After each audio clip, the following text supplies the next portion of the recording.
நிமிஷா பிரியா அப்படிங்கிற அந்த பெண் வந்து பார்த்தீங்கன்னா 2008 ஏமன் நாட்டுக்கு வந்து போறாங்க. அவங்க பிறந்தது வளர்ந்தது எல்லாமே வந்து கேரளால. அங்க வந்து செவிலியரா வந்து ஒர்க் பண்றாங்க. நம்ம ஏன் வந்து ஒரு கிளினிக் ஒன்று ஸ்டார்ட் பண்ணக்கூடாது அப்படின்னு சொல்லிட்டு அவங்க யோசிச்சு அங்க இருக்கக்கூடிய எம்னி சிட்டிசன் ஒருத்தர் வந்து இந்த ஷூரிட்டி மாதிரி ஒன்று போடல அப்படின்னு சொன்னா ஒரு இந்தியானால அங்க வந்து கிளினிக் தொடங்க முடியாது அப்படிங்கிற ஒரு ரூல்ஸ் இருக்காங்க. ஸோ இவர் எம்னி சிட்டிசன் கூட வந்து அவங்க டைப் போட்டு அவங்க வந்து அந்த கிளினிக்கை தொடங்குறாங்க. அந்த எம்னி சிட்டிசனுக்கும் நிமிஷா பிரியா ரெண்டு பேருக்குள்ளேயே வந்து கருத்து வேறுபாடு நிறைய ப்ராப்ளம்ஸ் வந்து போயிட்டு இருந்தனால நிமிஷா பிரியாவோட பாஸ்போர்ட்டை வந்து அந்த எம்னி சிட்டிசன் வந்து எடுத்து வச்சுக்கிட்டாரு. சோ அந்த பாஸ்போர்ட்டை எப்படியாவது ரெக்கவர் பண்ணணும் அப்படிங்கிறதுனால இவங்க என்ன பண்ணிருக்காங்கன்னு பாத்தீங்கன்னா ஒரு ஐ டோஸ் மயக்க மருந்தை வந்து அந்த பர்சனோட உடம்புல வந்து இன்ஜெக்ட் பண்றாங்க. அந்த டோசேஜ் வந்து ஜாஸ்தியானதால அந்த பர்சன் வந்து உயிர் இழந்துடுறாரு. சோ அவங்க வந்து அங்கிருந்து தப்பிக்க பாக்குறாங்க. எம்னி போலீஸ் வந்து என்ன பண்றாங்கன்னு பாத்தீங்கன்னா அவங்கள புடிச்சு ஜெயில போடுறாங்க. அவங்களுக்கு அப்புறம் வந்து எக்ஸிகியூஷன் அப்படிங்கிறது தான் வந்து லாஸ்ட் கட்ட பனிஷ்மெண்டா வந்து சொல்லப்பட்டது. 2017 அவங்க வந்து கன்விக்ட் ஆகுறாங்க. சோ 2017 இருந்து இந்த கேஸ் ஆனது வந்து நடந்துகிட்டு இருக்கு. அண்ட் எம்னி கவர்மெண்ட் வந்து பாத்தீங்கன்னா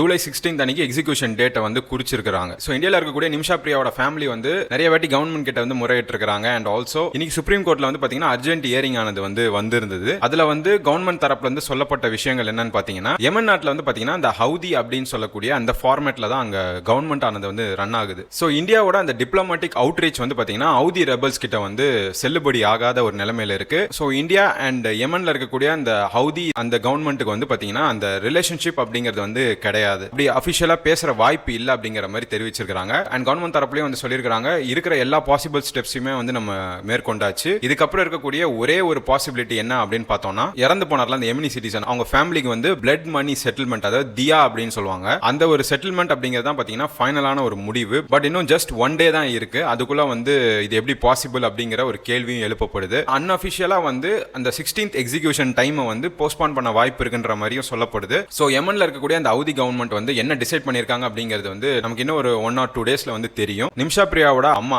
யமன் நாட்டுக்குமே வந்து விசிட் பண்ணிருந்தாங்க அவங்க பொண்ணை வந்து காப்பாத்துறதுக்கு. பட் எந்த ஒரு இம்ப்ரூவ்மெண்ட்டுமே இப்போ வரைக்கும் நடக்கல. அண்ட் அந்த பிளட் மணி கொடுக்குற அந்த விஷயத்துல கூட வந்து பாத்தீங்கன்னா இறந்து போன அந்த எம்னி நபரோட வீட்டுல வந்து எந்த விதமான பாசிட்டிவான ஒரு அப்ரோச்சுமே இல்ல அப்படின்றதும் சொல்லப்படுது. அண்ட் நிமிஷா பிரியா ஃபேமிலி தரப்புல இருந்து பாத்தீங்கன்னா $1 million வந்து அவங்க ரெடி பண்ணிருக்காங்களாம் பிளட் மணியா which is equivalent to 8.6 crores வரும் இந்தியன் ருபீஸ்க்கு கால்குலேட் பண்ணோம்னா. சோ அந்த ஒரு அமௌண்ட்டை கூட வந்து பாத்தீங்கன்னா அவங்க பிளட் மணியா ஏத்துக்காத அந்த நிலைமையில தான் அந்த இறந்து போன அந்த எம்னி ஃபேமிலி இருக்காங்க அப்படின்ற மாதிரி நியூஸ் ஆனது வருது. நம்ம சுப்ரீம் கோர்ட்ல வந்து பாத்தீங்கன்னா justice Vikram Nath and justice Sandeep Mehta இவங்க தலைமையில வந்து அந்த பெஞ்ச் ஆனது வந்து அமைக்கப்பட்டிருக்கு. அண்ட் அந்த நெக்ஸ்ட் ஹியரிங் வந்து ஜூலை 18 வந்து போஸ்ட்போன் பண்ணிருக்காங்க. ஏதாவது நியூ டெவலப்மெண்ட்ஸ் இருந்துச்சுன்னா அந்த ஹியரிங்ல வந்து தெரிவிக்கப்படும் அப்படிங்கிற மாதிரி சொல்லியிருக்காங்க. So fingers crossed. Kerala based Indian nurse வந்து இப்போ யமன்ல எக்ஸிகியூஷனுக்கு வந்து அந்த விளிம்புல நிக்கிறாங்க. ஸோ என்ன நடக்க போகுது அப்படிங்கறத வந்து நம்ம பொறுத்து இருந்து தான் பார்க்கணும்.